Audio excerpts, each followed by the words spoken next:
بسم اللہ الرحمن الرحیم۔ السلام علیکم۔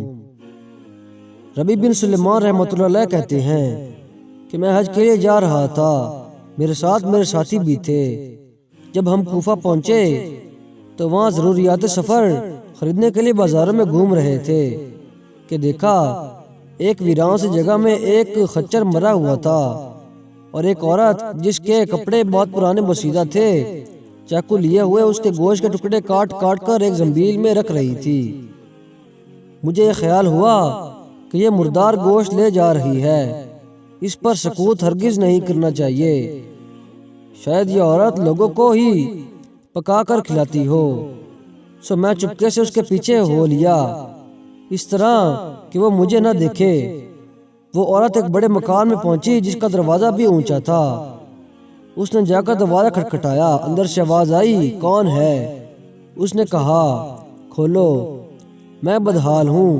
دروازہ کھولا گیا اور گھر میں 4 لڑکیاں نظر آئیں جن کے چہرے سے بدحالی اور مصیبت کے آثار ظاہر ہو رہے تھے۔ وہ عورت اندر آ گئی اور زنبیل ان لڑکیوں کے سامنے رکھ دی۔ میں کواڑوں کے درزوں سے جھانک رہا تھا۔ میں نے دیکھا اندر سے گھر بلکہ برباد اور خالی تھا۔ اس عورت نے روتے ہوئے لڑکیوں سے کہا، اس کو پکا لو اور اللہ کا شکر ادا کرو۔ وہ لڑکیاں گوشت کاٹ کاٹ کر اس کو آگ پر بھوننے لگیں۔ مجھے بہت تکلیف ہوئی۔ میں نے باہر سے آواز دی، اے اللہ کی بندی، اللہ کے واسطے اس کو نہ کھا۔ وہ کہنے لگی، تو کون ہے؟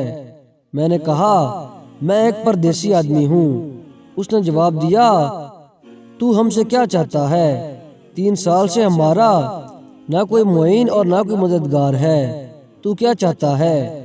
میں نے کہا، مجوسیوں کے ایک فرقہ کے سوا مردار کا کھانا کسی مذہب میں جائز نہیں۔ وہ کہنے لگی، ہم خاندان نبوت کے شریف سید ہیں۔ ان لڑکیوں کا باپ بڑا شریف آدمی تھا، وہ اپنے ہی جیسوں سے ان کا نکاح کرنا چاہتا تھا، لیکن نوبت نہ آئی، اس کا انتقال ہو گیا۔ جو ترکہ اس نے چھوڑا تھا وہ سب ختم ہو گیا۔ ہمیں معلوم ہے کہ مردار کھانا جائز نہیں، لیکن اضطرار میں جائز ہوتا ہے۔ ہمارا 4 دن کا فاقہ ہے۔ ربیع کہتے ہیں، اس کے حالات سن کر میں بے چین ہو گیا اور اپنے ساتھیوں سے آ کر کہا، میرا تو حج کا ارادہ نہیں رہا۔ سب نے سمجھایا لیکن میں نے کسی کی نہیں سنی۔ میں نے اپنے کپڑے اور احرام کی چادریں اور جو سامان میرے ساتھ تھا وہ سب لیا، اور نقد 600 درہم تھے وہ لیے، اور ان میں سے 100 درہم کا آٹا خریدا اور باقی درہم آٹے میں چھپا کر اس بوڑھیا کے گھر پہنچایا، اور یہ سب سامان اور آٹا وغیرہ اس کو دے دیا۔ اس نے شکریہ ادا کیا اور کہنے لگی، اے ابن سلیمان، اللہ تیرے اگلے پچھلے گناہ معاف کرے اور تجھے حج کا ثواب عطا کرے اور اپنی جنت میں تجھے جگہ عطا فرمائے۔ ربیع کہتے ہیں، حج کا قافلہ روانہ ہو گیا۔ میں ان کے استقبال کے لیے کوفہ ہی رکا رہا تاکہ ان سے اپنے لیے دعا بھی کروا سکوں۔ جب حجاج کا قافلہ میری آنکھوں کے سامنے سے گزرا تو مجھے اپنے حج کے محروم رہ جانے پر افسوس ہوا اور ان سے میرے آنسو نکل آئے۔ جب میں ان سے ملا تو میں نے کہا، اللہ تعالیٰ تمہارا حج قبول کرے اور تمہارے اخراجات کا تمہیں بدلہ عطا فرمائے۔ ان میں سے ایک نے کہا کہ یہ کیسی دعا ہے؟ میں نے کہا، اس شخص کی دعا جو دروازہ تک کی حاضری سے محروم ہو۔ وہ کہنے لگے، بڑے تعجب کی بات ہے، اب تو اس بات سے بھی انکار کرتا ہے کہ تو ہمارے ساتھ عرفات کے میدان میں نہ تھا، تو نے ہمارے ساتھ رمی جمرات نہیں کی، تو نے ہمارے ساتھ طواف نہیں کیے۔ میں اپنے دل میں سوچنے لگا کہ یہ اللہ کا لطف ہے۔ اتنے میں میرے قافلے کے حاجیوں کا قافلہ آ گیا۔ میں نے کہا، اللہ تعالیٰ تمہاری صحیح مشکور فرمائے، تمہارا حج قبول فرمائے۔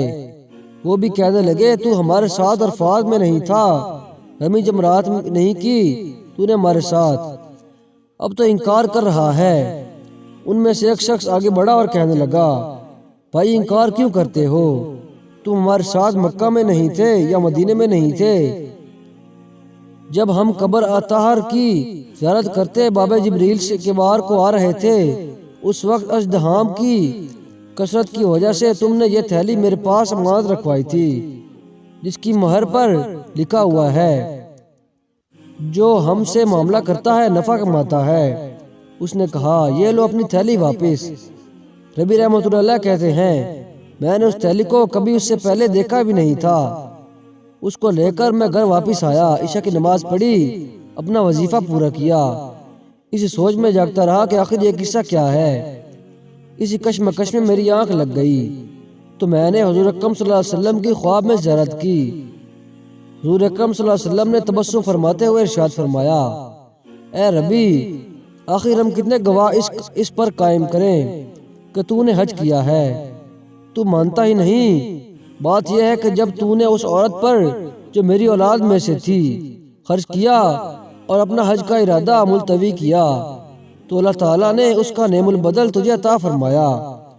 اللہ تعالیٰ نے ایک فرشتہ تیری صورت میں بنا کر اس کے حکم دیا کہ وہ قیامت تک ہر سال تیری طرف سے حج کرتا رہے گا، اور دنیا میں تجھے یہ عوض دیا کہ 600 درہم کے بدلے 600 دینار اشرفیاں عطا کیں۔ ربی رحمۃ اللہ علیہ کہتے ہیں جب میں سو کر اٹھا تو اس تھیلی کو کھول کر دیکھا تو اس میں 600 اشرفیاں موجود تھیں۔ تو دوستوں ویڈیو پسند ہے تو ویڈیو کو لائک ضرور کریں، اور آپ کو ویڈیو کیسی لگی کمنٹ کر کے ضرور بتائیں۔ آپ کی ایک کمنٹ ہمارے لیے بہت زیادہ اہمیت کی حامل ہے۔ تو دوستوں مجھے دیجیے اجازت اور دعا میں یاد رکھیے۔ اللہ حافظ۔